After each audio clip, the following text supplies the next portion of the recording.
माध्यमिक लोकशिक्षण मंडळाचे SG public school and junior college Sinnar doctor Babasaheb Ambedkar यांना विनम्र अभिवादन। 14 एप्रिल 2025।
राज्यघटनेच्या बाबतीमध्ये विविध देशांचा अभ्यास केला आणि विविध देशांचा अभ्यास करून त्यांनी राज्यघटना निर्मिती केली।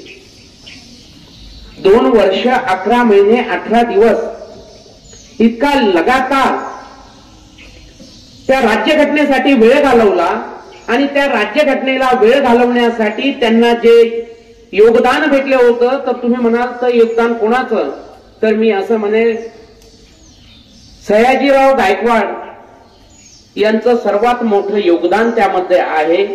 कारण सयाजीराव गायकवाड बडोद्याचे संस्थानिक राजा सयाजीराव महाराज गायकवाड यांनी डॉक्टर बाबासाहेब आंबेडकर यांना शिक्षणासाठी फॉरेन मध्ये पाठवलेलं होतं। जर डॉक्टर सयाजीराव गायकवाड यांनी जर त्यांना फॉरेन मध्ये पाठवलं नसतं, शिक्षणाचा खर्च उचलला नसता, हातभार लावला नसता, तर कदाचित आपल्याला डॉक्टर बाबासाहेब आंबेडकरांसारखं व्यक्तिमत्व लाभलं नसतं आणि ही राज्यघटना सुद्धा उदयाला आली नसती।